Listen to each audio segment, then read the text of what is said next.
We are streaming live. Are we? Yes, we Very good. are. All right, everybody.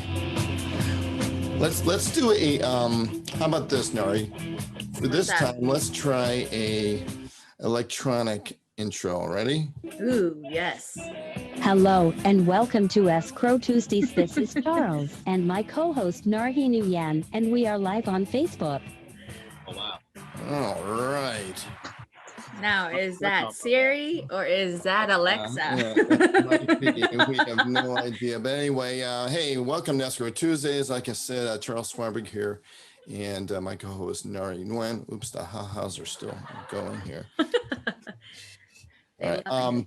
Anyway, my co-host Nari Nguyen, how are you doing, Nari? I'm doing great. It is a little bit cloudy over here, but I see the sun coming out. I think we're going to have a great day today. Oh, I forgot your intro music. Okay. Hey, this guy was hard to find. There was one image online, and I had a spreadsheet with his number, but we've got the amazing John Pan. We'll find out how amazing he really is. Thank you, guys. He is the chapter president of New York East. Welcome to the show, John. Thank you. Thank you. Thanks for having me here. Hey, no problem. We want to always highlight, we want to go around the whole country, you know. We don't want to just stick around in Southern California. There's plenty of chapters here. But I know there's a lot of strong chapters in New York based with you guys, Brooklyn, of course, Manhattan chapter, and even Northern New Jersey kind of creeps up into your area, right? Once in a while. Yeah, it used to be just one big chapter, and then we split up. Like even across New York, we have 3 chapters now. And then there's chapters in Jersey now. Yeah. So hey, yeah. So tell us a little bit about yourself, John. So basically, I actually started out my career in finance after college. So I was actually in finance, I guess, forex space for about 7 years.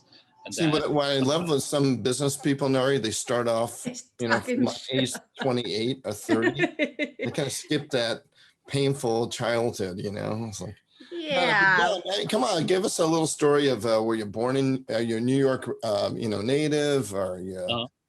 Give us a little idea. So I was actually born in China, Fujian, China. So that's like Southeast China. No, that's more like it. Okay. Yeah. Immigrated to the country when I was 8. Oh, wow. So fortunately, it's a legal immigrant versus like a lot of friends and family that I know who are illegal, and they went through a lot more hardship than I was. So having the status at that time, you know, and being the only son to the family, a lot of only children at that time. So my parents, growing up, my parents basically gave me the choice. Do you want to go the typical Chinese route? Hey, do you want to help out with like a family business? Like, you know, in that case, it would have been a restaurant. And right. I was like, no, seeing all the people working, like, you know, the long hours, the low pay, I was like, you know what, a restaurant's definitely not the way to go. I'd rather pursue my education, pursue my career. And at that time, all I was thinking about was, how do I make, because I didn't come from much. My family didn't have much. So when I was younger, the question that I was asking myself was, how do I make a lot from nothing? What is the most profitable career at that time? And being Wait, are you Asian, John? No, I'm not sure. But so at that time, I was like, hey, you know what? Finance is probably the way to go. So I got very fortunate. Did pretty well in school. You know, got scholarships and whatnot. So everything was paid for. And right out of college, I guess with luck and hard work, right out of college, my first job was at Goldman Sachs at that time. So finance background. So everything was smooth sailing at you know, up until that point. You know, everything was going really well. I have to say I'm very fortunate and lucky, and I'm very thankful for that. You know, for all the people who helped me out along the way. Right.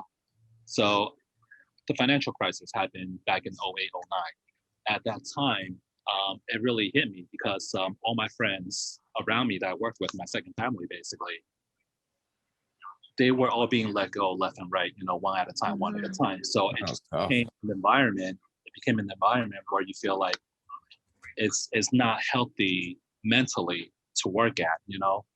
So fortunately, tell us a little bit about yourself, John. Yeah, so fortunately at like, you know, at 2007. Just a little bit. Just a little bit. Just a little bit. Personally, I mean, I was already investing in real estate before the financial crisis happened. So I had some knowledge into real estate already. And I had some people around me who were in real estate. That I helps. met my spouse, my girlfriend. My girlfriend at that time was actually the real estate broker who sold me my first investment property. Oh, wow. What a coincidence. Yeah. So John, I mean, it's like I came to the country when I was 7. So, you know, I could kind of see where you were kind of, you know, would you go to that route or this route? It was very interesting because I had a chance to go back to my home country, Japan, and when I was like 10, and I'm like, I can't go back. It's like, it would be way too, you know, I'd be behind in school 3 years, and in Japan, that would be the end of the world. So it's an amazing, we'll talk more about how you got into real estate and stuff here in a second. But, you know, what do you think so far, Nari? We know so much more about John in this first few minutes than all the research I did all the last 2 weeks. I know. I'm like writing notes down so diligently here. So Yeah. So, you know, Nari, you can take that next step. Hey, in case you're joining us right now on Facebook Live, we have the amazing John Pan from New York East chapter. He's the chapter president there. And Nari, take it away. yeah, so you were growing up and you decided to go into the financial world, and mentally, psychologically, I could see how that can take a toll on you with all the crash in 08 and 09. And so you went into the real estate world, huh? After that? Pretty much. It was a pretty easy transition for me because at that time, yeah, like, you know, all my colleagues were just being let go left and right. And physically, mentally, it wasn't the environment that I wanted to be in. My manager was super understanding. So it took about like, you know, a little over a year of convincing, but I was like, hey, you know what? Give me a package. If you don't mind, let me go. Oh, wow. Because I was fairly senior at that time, you know, like 7 years into Goldman. So I was doing pretty well. So I was like, hey, you know what, just give me a package, you know, we'll part ways. And I'm thinking about transitioning into real estate because it worked out perfectly because the girl that I was dating at that time wanted me to spend less time on work and more time on the family. So basically, you know, she kind of like helped me move along. Basically what she told me was that, hey, you know what, if you really want to start a family, you need to spend more time on the family. You can't be doing your crazy hours. You can't be doing your 70, 80-hour weeks. Doing finance basically. So I transitioned into real estate because I already had some background in that area. But not knowing at that time that real estate will take even more hours if you actually That's what I was just gonna say. There's no boundaries in real estate. Yeah, I'm working so many long hours right now. I need something a little simpler. Oh, real estate. I could do real estate. Yeah, you know, dabble in it a few minutes here and there. I'll close some deals. Yeah. Yeah. So you increased your hours. When I first got into real estate, I was like, oh, this is really easy. So at that time, I already had some friends who are like, you know, somewhat have a background in real estate. So one of my really good friends that I play mahjong with, that's like, you know, Chinese domino. He's actually an architect. So he had a client. Who works with the building department. At that time, he lived in Douglaston, Queens, New York. Okay. And he was like, hey, you know what? I have a house. You just got your license. You want to try to help me sell it? So my first story that kind of like, you know, pushed me into it. I was brand new to real estate at that time. No background, nothing whatsoever, other than the investment experience that I have. So I went over. I do everything that I'm supposed to do. I called the sign company. I tried to do flyers. So the day that the sign company came to put up the lawn sign outside the property, as the sign was being put up, I see a few people across the street coming over to me. Okay. It was a Korean family. They have family in the area. They were visiting their family. They've been looking for property in the area. So they walk over to me. They're like, oh, hey, you're selling this house. I was like, yeah, it'll be on the market like, you know, later today, tomorrow. They're like, oh, can you not put it on? We want to buy it. And then I was like, But long story short, that family, so that was my first real estate deal, and it was that family who ended up buying it.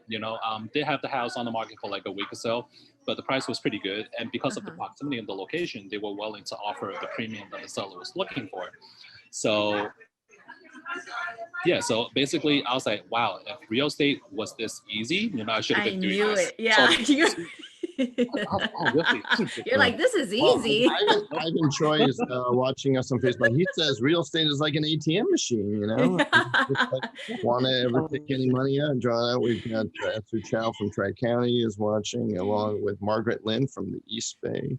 Hello, all over the country. everybody. Yeah.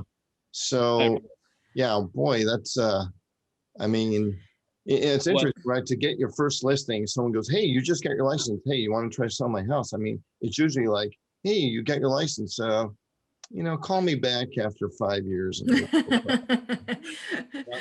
was very fortunate with a lot of good people around me watching after me. Hey, Tom Trong says, he says, not everyone has your looks and charm, John. I am very lucky. No, I mean, I'm jealous of Tom for what he has. His looks and charms is definitely much better than mine, if anything.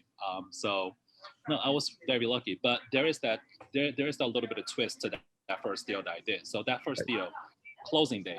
Ooh, is this the good story? Ooh, the crazy story. Do the crazy story. Might as well just go out of order. This particular seller, his daughter is an attorney, but she's not a real estate attorney.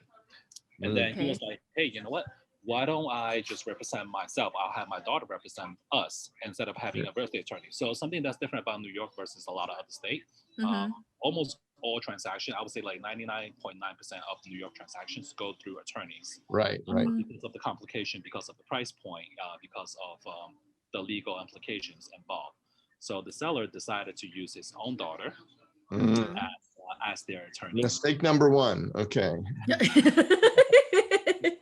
Save that $1,500. Even though I got him a much better premium to the neighbor across the street. So basically, the buyer's attorney had to do double the work because the seller's attorney had no idea. Her background's not in real estate. She has no idea how to prepare the proper contract, what should be in it. So a lot more, I guess, hurdles during the contract, after the house is in contract. And then the biggest hurdle was closing day. At that time, the buyer was like, hey, you know what? We dealt with all these hurdles, so we should be able to close today. We're all ready. We go to the closing table. So closing took place in Long Island, about like half an hour away from the house. I show up for closing. Buyer show up for closing. Both attorneys are there. The husband shows up for closing. The seller, the husband. Wow, and then big the party. attorney, yeah. Might as well put out an AREAA banner and turn it into an event. So, and then the twist comes. The buyer's attorney, not the daughter. The buyer's attorney is like, oh, where is your wife? The wife of the seller. And then he was like, oh, she went to Pennsylvania for early celebration. That was a Friday. This was Friday. The closing was around, I think it was supposed to happen at 1, but everyone didn't get there until like maybe 1:15, 1:20 or so. And then, so as soon as the seller told the buyer's attorney that, hey, my wife is in Pennsylvania, celebrating, we're gonna go join them after this is over to celebrate the weekend. The buyer's attorney was like, your wife is also the owner on title. She needs to sign. What a... Oh my God, that's like basic 101. Oh my God. Oh, good Lord. Obviously, the daughter, who's an attorney, didn't tell them, and she didn't give POA. So next thing you know, the seller was scrambling, calling the wife, be like, hey, anyway, you could rush back, yada, yada, yada. And Pennsylvania, Friday afternoon, rush hour traffic, a lot of people going back and forth. Friday, coming back or going to PA from New York, typically it's about like, I would say about like, 2.5, 3 hours without traffic. And Friday, we knew that there was going to be major traffic. So what ended up happening was the wife literally drove about 5 hours back from Pennsylvania, and she has to on the highway, right? You know how like there's the road on the side of the street that's for police cars for emergencies only. She had her emergency light blinking, and she was driving there the whole time. Wow, going through the what do they call it? The shoulder, right? Yeah. And what I had to do to like, just to like, maintain everyone's cool at that time, I was like, hey, you know what? Let me go outside, buy everyone some treats, some coffee. And we had to, so that 1 p.m. closing didn't happen until like about 6:30. And I was very, very fortunate because the buyer and the attorney, they were very gracious. Her attorney was supposed to finish her day at 5 because she had weekend plans also. So they literally wait there, and the closing didn't even happen until about like, I would say, they were there till like close to 8 o'clock. This is a 1 p.m. closing. And the whole time, the buyer was like, you know what, Dad made a mistake on this house. There was a hurdle during the contract, the seller used their attorney. And now, that the wife, not knowing what she's doing, she's all the way in Pennsylvania where the closing is in New York. And then like, so for the 5-6 hours that we were waiting, I was just thinking to myself, how do I save this deal? How do I make sure that this deal doesn't fall apart after all the work that I was putting in already?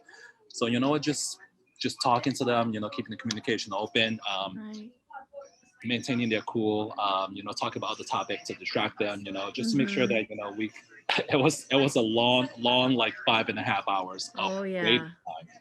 It was a long 5.5 hours time. We know those things happen, right? Nari? Yeah, 1 p.m. closing. Yeah, right. What could happen in a real estate deal or escrow, Nari? OMG, anything and everything, right, John? Yep, exactly. There you go. That is a rim crazy. shot for you. But you closed it. That's so good. That's right? We managed to close it. So we got really lucky. We were able to keep everyone in the room instead of walking out of the room. I mean, during the wait, the buyer's attorney, like, she was just working on her other deals and whatnot, but she was supposed to leave that day at 5, so she finished her 3 p.m. closing. Yeah, and then this closing didn't happen until like 6:30. So I'm very thankful to her. I had to, give her a nice gift card at the end and be like, thank you so much for waiting. And then the buyer had a pretty good relationship with their attorney. So fortunately, the buyer really liked that house. But otherwise, I would say if it were anyone else, this deal has so many chances of falling apart. Yeah, no. The contract was signed until closing date. The buyer could have walked out. They thought about rescheduling, but then rescheduling would be harder to bring everyone back to the table. Everyone's going to incur more fees and whatnot. Right. So we decided to just stick it out that day. But at the end, it all worked out. So we got very lucky with that one. Like I said, luck played a very big part of my life, I guess. I've been very, very fortunate. So, were you born on August 8th? 1988? August 8th, maybe? August 8th, 2008. Hey, Melena from Sacramento has joined us, says hello from the EG. Where is EG? From EG? Yeah. Malay. East. EG? G? I don't know. We'll figure that out. Georgia? Anyway, I don't think so. East Anyway, Coast. John, hey, thanks for sharing that. We kind of wrapped the, real estate career and story all at once, right? Yeah, that was so cool. It just kind of went with the whole, the whole story. That was really good. But you know what, John, in the escrow world, when a file comes in our office and it kind of faces a first hurdle, we're like, all right, we know this file is going to have a couple more in the, as it goes on. It just works out like that for some reason. Melena is from Elk Grove, I guess. Thank you very much. Elk Grove. Mr. 2014 Ivan Troy. So John, you're doing this real estate thing and you decided to take a career that, you could spend more time with your family. So you picked the number one career that probably gives you the least amount of free time ever. And then you're like going, because I have no time and no time for my family, I think I'm going to give back to a nonprofit organization. So, and we really appreciate that, right? Because everyone's busy. When someone says, hey, do you want to help us on here? I go, oh, no, I don't got, I don't have the time to do it, whatever. Well, everyone has the time. Everyone's busy. And so How did you discover AREAA, or did AREAA discover you? How did you come up with that? That's another funny story. So You needed more time with the family. I needed more time with the family. And Exactly. and John, we want names and people. And anyway, go ahead. So yeah, so I got into real estate, and I was telling you guys, the girl that I was dating at that time, who became my wife later on, you know, she's pretty big in real estate. So she sold me my first investment property. Right. After I got into real estate, you know, most people don't do transactions within like the first half a year, or it takes them a while. Oh, yeah. With her help and connection, and with all the people that I know, and with all the friends around me supporting me, her and I were able to get like 2 pretty big exclusive listings at that time. So we got an exclusive for a building that had 52 units, and we got an exclusive for a site that had 86 townhouses. Wow. So it was just her and I teaming up, and it worked out. It worked out really well. So with all that building up, later on, I had an Asian development company who came to me. They're like, "Hey, we want to start off a branch, a headquarter in New York. They're like a big Chinese development firm, so they wanted to start off a headquarter in New York." And through, I guess, friends that they know and whatnot, they came to me. They're like, "Oh, hey, do you want to be the manager? You know, help us oversee it."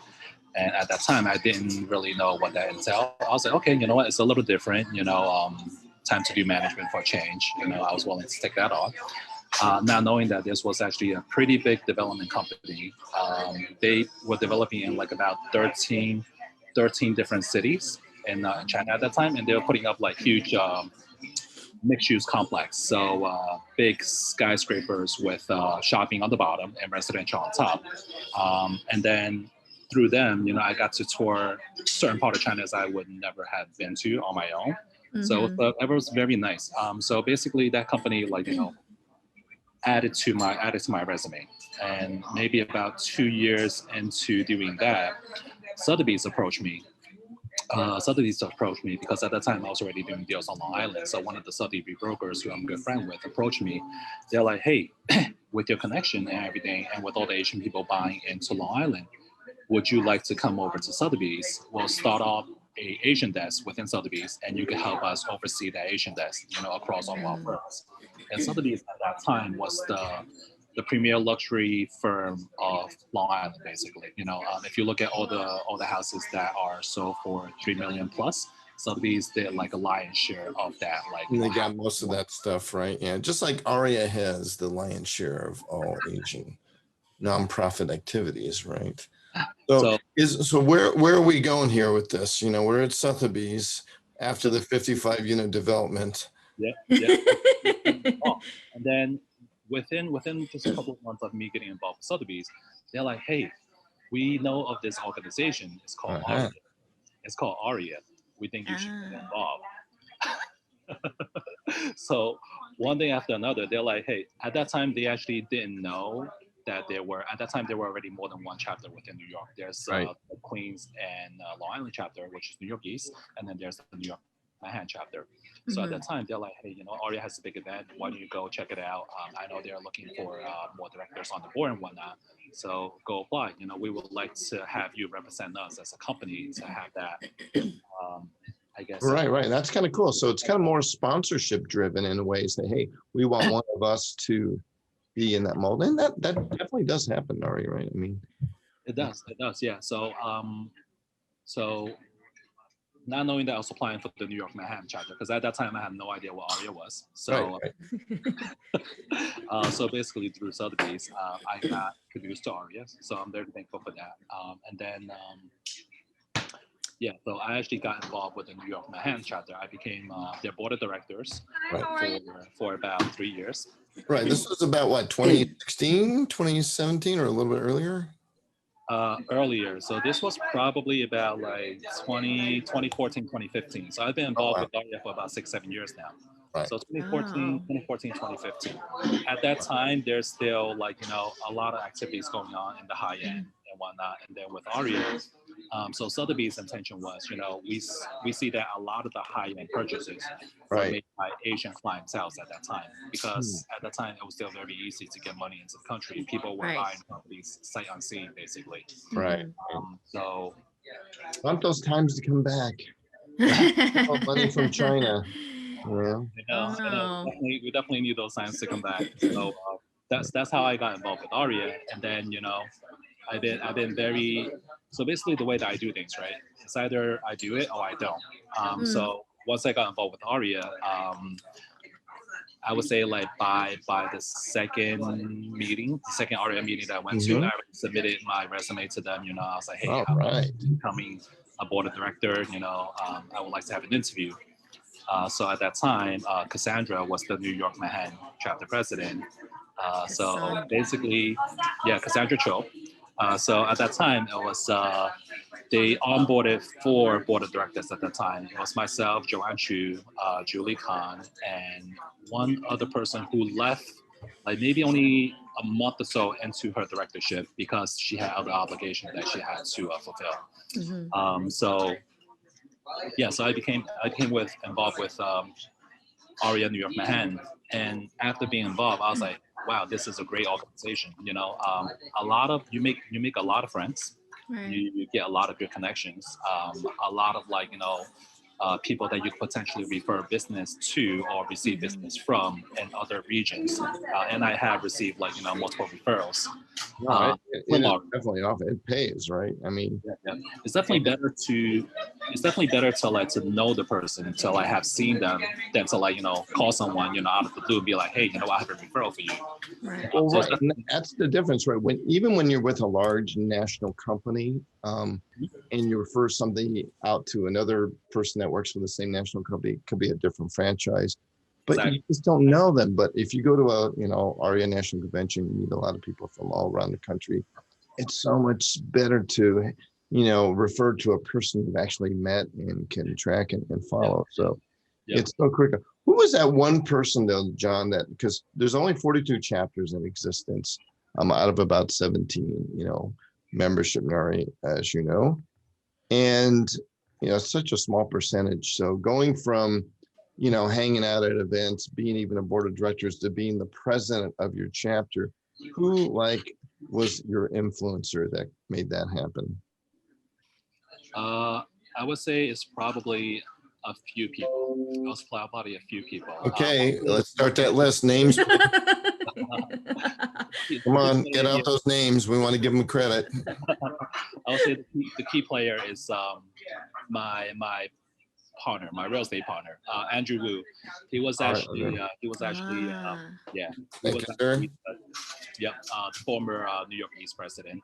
So at that time, I was still involved with New York Manhattan, and I was actually the one who introduced AREAA to Andrew and got him involved.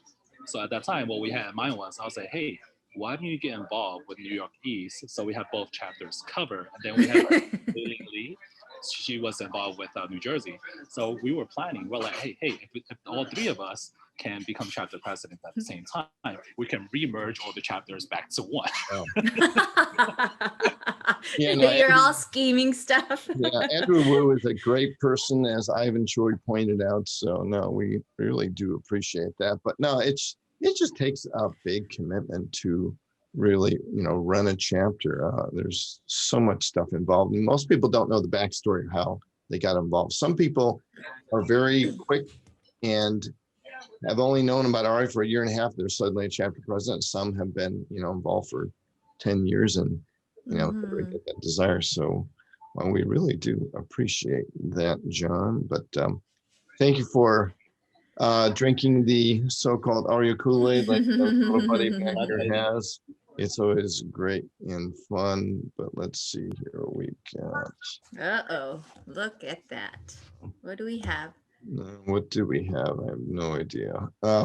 Anyway, there we are, John. I don't know if you can see the screen, but there. Our one and only picture. But we could get a New York kind of event thing happening, right? Where was that, John? Do you remember? That picture? Yeah. Oh, you mean that event? Yeah. That event, I believe it was a development that Douglas, if I remember correctly, it was the development that Douglas Elliman was Oh, I gotcha. Right, trying right. to showcase, and then they brought us over to have us help them with the marketing and whatnot. Right. There, you guys had this amazing event at the TWA Center, I remember too. You know, that was such an awesome thing. So, hey, thanks for sharing those crazy experiences and stuff. Okay, you've got a lot to say there, John. But what we're going to do now next is a lot of people don't understand New York East, West, South, especially folks here in California. But we're going to try to go over your top 5 here about kind of the New York East or maybe Long Island kind of area. That's kind of where that's where the influence of New York East is, right? New York East chapter. So basically, New York East, right now we cover Queens, all of Queens. So all 5 boroughs of New York City, we cover Queens. I would say, like, we probably share certain territories with Brooklyn, and then we cover everything east of that. So Long Island is basically to the east of Queens, and we right next to it. So you are, I mean, but basically Long Island is New York East chapter's backyard, right? Pretty much, yeah. Okay. Oh, that's good because it won't mess up my PowerPoint. All right. So, hey, John, take a look at the screen. What is that? Atlantis. So basically, that is a good place to take kids and family to. I took my kids there a couple of times. Okay, so that's the Long Island Aquarium, right? Basically. Yes. Okay. So yeah, so a lot of fun places to take kids and families to out in Long Island. So basically what Long Island is to a lot of New Yorkers, when people say New Yorkers, right, when people think of New York, people only think of New York City, but New York is so much bigger than just New York City. To a lot of the affluent individuals in New York, Manhattan, Long Island is their backyard. So a lot of people have houses out in Long Island. A lot of people go out to the Hamptons. They come out to Long Island to spend. Right, and later we're going to show the estate that you have in, the Hamptons at your the promo one. People are waiting to have you take a tour of it, so we'll get that later, right, John? Just kidding. So what is this? This is kind of a famous landmark, right? That should be it's the lighthouse. I believe that's Point Lookout. Or Fire Island, is that what they call it? Yeah. What's that about? Is there something significant? It kind of looks like Coit Tower, kind of San Francisco, except it's painted. So we have a lot of these. We have a lot of these islands out here where people like to get away to spend the weekend. So for Fire Island, a lot of people like to go there for the weekend. So what Long Island has a lot of. Long Island is actually much bigger than New York City if you look at the landmass. Yeah, no, if you look at it, right. Not so much in population, but a lot more touristy attraction spots. So people come out. Fire Island is a good place to take the family to. A lot of these are like, family places. So usually after working long hours in Manhattan in New York City, people escape out to Long Island, or they have second homes in Long Island. And with COVID, what we have seen is that everyone is leaving and selling their properties in New York City, and basically coming out to Long Island to buy. And because of COVID, I would say Long Island prices have gone up, depending on what price range you're looking at, have gone up anywhere between like 20 to 40%. So just real estate prices alone because of COVID. So how far is that from the city to Long Island? What's the drive time? Is it? So if you're looking at Manhattan, if you're looking at Manhattan without traffic, Manhattan to Long Island is about half an hour. Oh. On a Friday afternoon, it will take you a little longer, but usually it's about half an hour, because Long Island actually borderlines New York City, because Queens is actually part of New York City. A lot of people don't realize that Queens is part of New York City. Queens and Long Island shares a border, basically. Yeah, I've been in an In-N-Out Burger, drive-through line longer than that, so that's not that far. Hey, so what's this next attraction here that you see on the screen? Any ideas? Must be some kind of garden, tea garden. Yeah, the Old Westbury Gardens. Old Westbury Garden. That's actually one of the biggest estates in Old Westbury. So basically, that's a really big estate. Old Westbury is one of the most affluent parts within Long Island. It's where a lot of the old money was. It's very located within Nassau, Long Island. It has a lot of prestigious houses.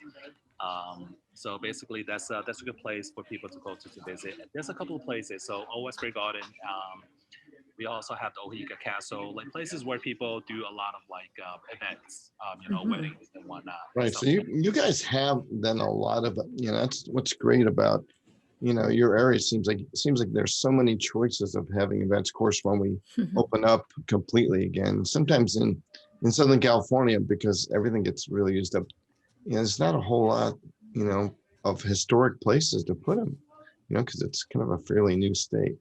Hey, so what is this structure here? That might be part of the Ohika Castle that I just mentioned, actually. Yeah, so that is right. That's like the Sands Point Reserve. Does that sound right? Okay. That's basically, okay, so that would be in Andrew's backyard. My partner, Andrew Wu, he's actually in Port Washington, Sands Point area. So we have a lot of these historic monuments that people can go to and visit. And sorry for getting confused every now and then, because some of them do look similar. A lot of them were built in similar time frames, I guess, in the past, and we preserve these monuments pretty well.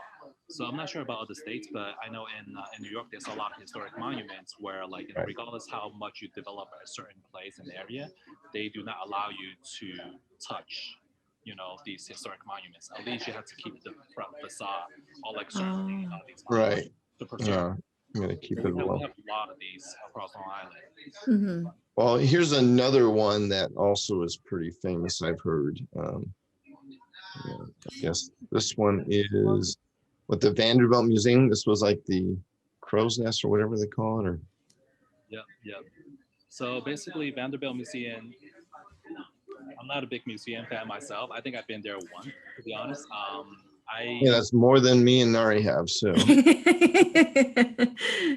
we have a lot of like I say, we have a lot of like places to either host venues.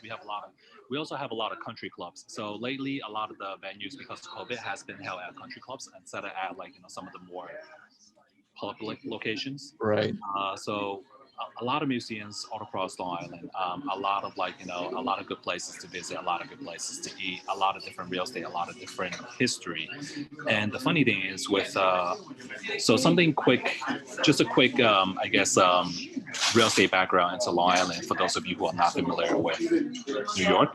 So basically, Long Island split into Nassau and Suffolk. So Nassau is on the west and Suffolk is on the east. Nassau is the one that borderlines Queens, basically.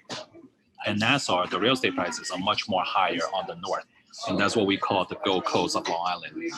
The Gold Coast. Yeah, I always hear, whenever I hear Gold Coast, I'm thinking Australia for some reason. That's all Gold Coast. So no, because I know you guys have your own Gold Coast in Cali as well, but that's all Gold Coast basically. Is that what people call California people, Cali people? Kind of like when someone from San Francisco hears, "Hey, you from Frisco?" And they're like, "Oh my God." Hey, no, this is, this makes me want to go and visit. Brian says he loves museums. So John Penn, if you ever meet Brian, don't ask him out to a museum. Or no, you should. No, you should. Hey, so thank you for sharing. I can't wait to get out there. I believe we were supposed to be going out to Chicago and New York this last year, but then pandemic hit, so hit the brakes of that. But hey, guess what's next, Nari? A surprise guest segment. That's right. Well, today's guest segment is John Pann's acting fantasies. Now, many people don't realize that John is kind of I'm not saying a wannabe actor, but, he aspires, from all that real estate that he's done. Sometimes it's good to kind of get into the mix. So we're going to go over now all of his acting fantasies that at least we have been able to find online. And it was very difficult, Naren, because as you know, there's nothing on John. Nada. And because we couldn't find anything online, guess what we're going to do, Nari? Yep, I already know it. We're gonna plug them in. Yeah, no, we don't even have anything. We couldn't find anything. However, look at this.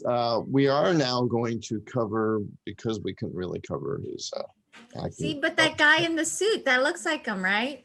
That is him. Yeah, yeah, it is him. See, we plugged you in, John.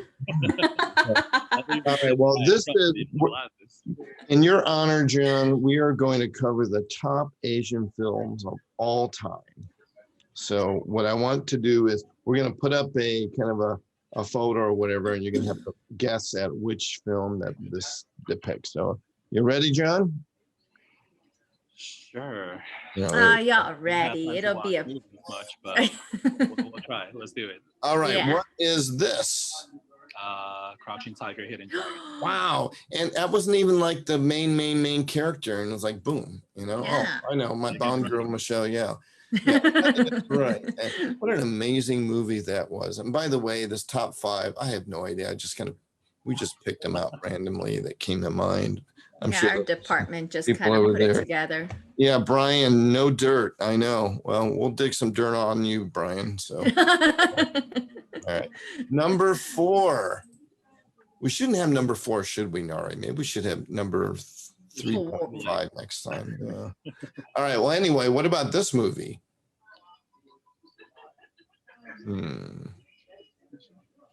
Maybe Korean movie. Yeah, Hungarian movie. All right. Well, that is Parasite, and of course, Parasite won something, right, Nari? Have you seen it, John? I have not. I don't watch too many Korean films, to be honest. I haven't had time to watch much. You're spending a lot of time with your family. Good job. Yeah. Family Well, time. believe it or not, there is a method to the madness of this because, well, you'll see here. But this was actually the very first Asian film that won like an Academy Award, right, Nari? Mm-hmm. I think Brian probably will let us know. I'm in the sure chat he's what it watched it. Yeah. Oh, no. Oh, No, he hasn't. He has. I think Oh. Brian was in it. But even all right, number 5. 5 Or 3. I'm sorry, we're going the other way. 3. Let's see how many we can count as a clue. 1, 2, 3, 4, 5, 6, 7. 7. And what are these guys? Samurais. Oh, there you go. 7 Samurais was and if you ever see this, I mean, I think it's like 4 or 5 hours. When I used to rent it on VCRs, you have to get like 3 or 4, cassettes to watch this thing. It's a huge long movie, but they made American versions of this, the 7 magnificent 7, I believe. But this is an amazing epic and pretty cool. All right, number 2. Gee, this should be an easy one. You were acting in it. Wait, Yeah. this was shit. What is the name? Let's see. Something You Are, John. Yeah. Very rich. Rich and Filthy. Wait, That'll work too. Rich and filthy. That's a rated R version there, John. So no. I know this. Anyway, of course, that is Crazy Rich Asians that made a big fanfare. And you would think, Nari, that this was the biggest Asian film, right? Yeah, but there's something better than this. That's right. Because we are predicting kind of, putting it out there, telegraphing what's probably going to happen. And a movie that's upcoming that we had actually the fortunate honor. Fortunate pleasure and honor to meet. And that is this film. Any ideas, John? Number 1. If you guess this, John, I will donate. Oh, I still owe another donation to Foundation from last week. Oh, so then it's my turn, huh? Okay. Yeah. I will donate. I don't know this film. Oh, come on. So this film, some of the art Just is called The Paper Tigers, and an amazing work. Yeah, this is, I believe, coming out in New York. And John, we want to basically have you hopefully join forces with a few chapters in the New York area and see if you could do some sort of an event to showcase this. And it's very important because it's been a labor of love. I think that film took almost 20 years on and off to make. But this is a film made by director Bao Tran. They're from Seattle. It's, I believe, filmed in the United States with, American actors here. But they were shunned, by Hollywood to, say you can't make this film. We need to put, non-Asian actors to replace your story. So he really fought, and COVID hit, and of course they're releasing it online, but now it is in theaters. So we hope that you will take a look at it. What do you think, Nari? Do you think we should maybe take a look at the maybe a trailer real quickly, maybe? Sure. Ooh, yeah. Yeah, let's go take a look at this thing. It's going to just take a second here. And what do we got here? Yeah, I think it's gonna do great with Rotten Tomato rating it 100%, positivity. Yeah. Pretty amazing, right? Mm-hmm. I mean, who gets that? I'm just really surprised. Yeah, they got a lot of good reviews too, so. No, it is amazing. All right, let me find this here, the Paper Tigers. There we go. I'll put that over there to share. All righty. All will be revealed. Oops. There we go. Did you hit me? No, it's just a glance. Just a glance, man. Fine. You got this. You got this. It's fine. Okay, look. Sifu could have set anyone off. Whoa! Time catches up to some people. Like you, the great three tigers. We all swore together that we would defend the weak. Out there is a very, very bad man. Where can we find this guy? Okay, go. Go. I know. Hold on. What are you doing a three-pointer? Just you and Three tigers back again. Does everything have to be a fight with you? We might be a disgrace. But Sifu had only 3 disciples. I swear to be loyal to my brothers. To the very day I die.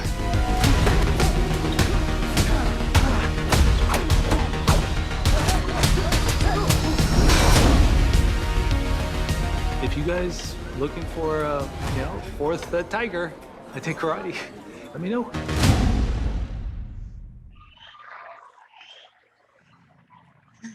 right, I guess I have something to watch tonight.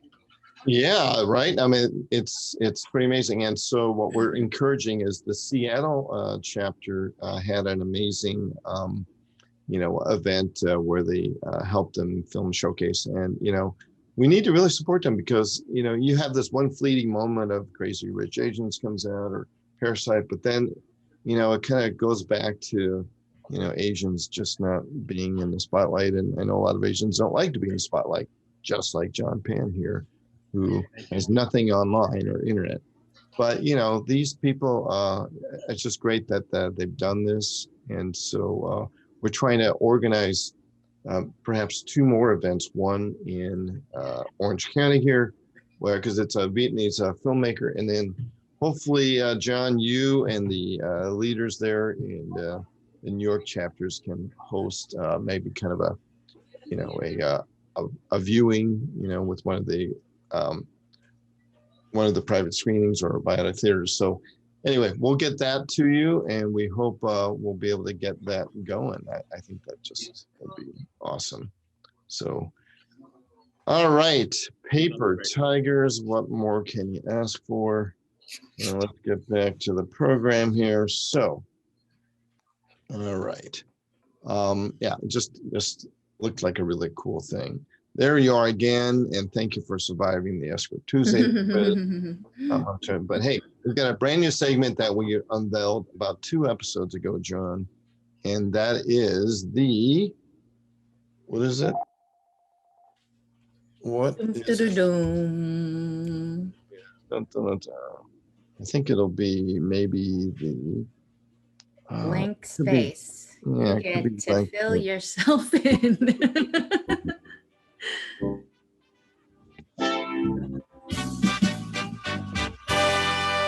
Hey, it is the guest shameless plug, John, where you will be able to provide an elevator pitch or anything you want to plug yourself and your company.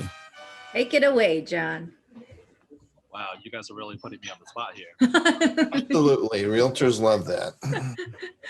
We love it. Yeah, no, this is what happens to us all the time. How to get business. I had to notice one moment. Yeah, so basically, unfortunately, me and my partner, we have done a lot of real estate work. Actually, across New York City, across Nassau. So when I first started real estate, it's in New York City. So I did a lot of Queens, Manhattan, Brooklyn, and then later on I shifted focus to Queens and Long Island. So we have a lot of background in terms of real estate, either commercial or residential. I think all the people who have referred to clients to us have really good things to say about it. We were successful doing everything. So, I mean, if you guys need any help with New York City real estate, feel free to reach out to myself. Feel free to reach out to Andrew.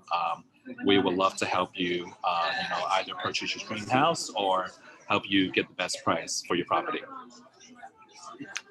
Perfect.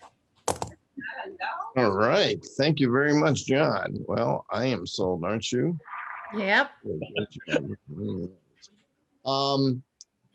Yeah, anything that New York, hit up John. And just in case you are on YouTube rewatching this episode, 'cause so much, don't forget to subscribe and hit like on our YouTube channel. And we are going to get this live feed a little bit fancier in the next few weeks. So stay tuned. yeah. Hey, John, do you know what month it is?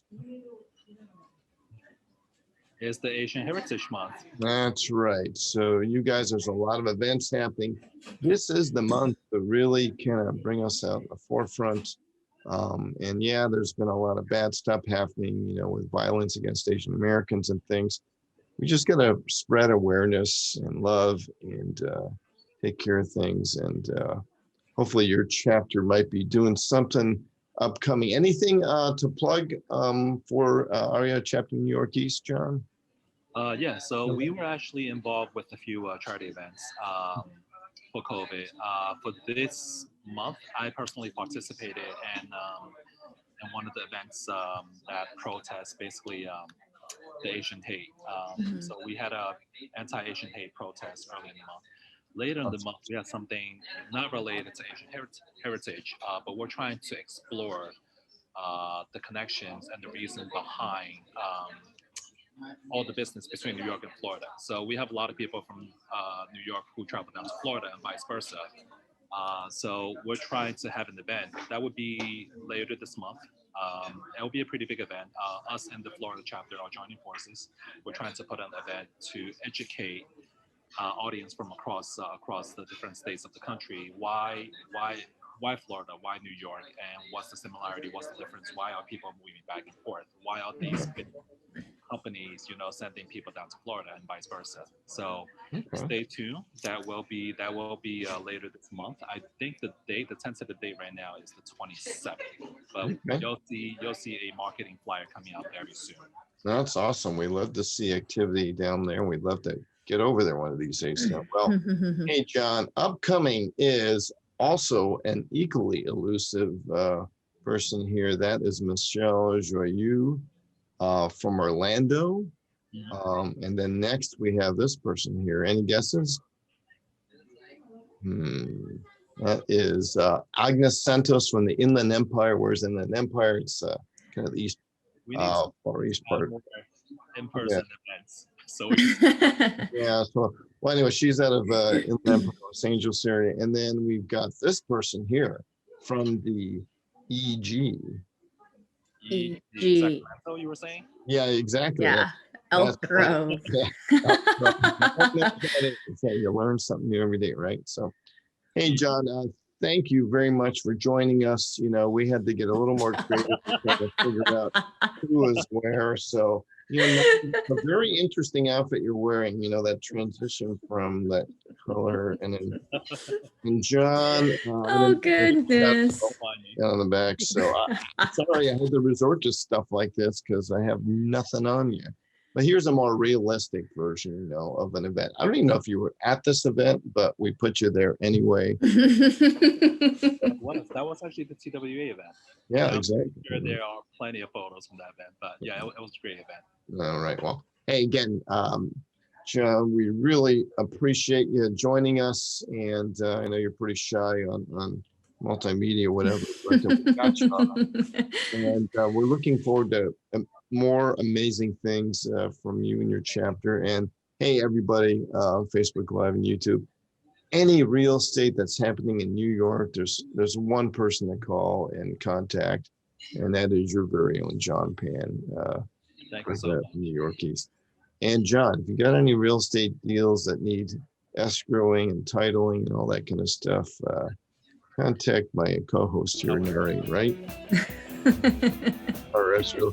And any help in Los Angeles in real estate, contact me, and I will be able to hang you out. So, you know, that pretty much wraps up our show for this week. John, join us next week while we have Michelle Giroux, the chapter down there in Florida. So with that, we say goodbye again, John. Thanks for joining us. And It was so much fun. Narhi, Charles, pleasure. And thank you. Oh, pleasure's all ours. All right. I'm gonna go on YouTube now and watch all the past videos. Remember, we're trying to reach 1 million and we're about 1 million short. So, Yeah. all right. Anyway, take care, you guys. Thank you, guys.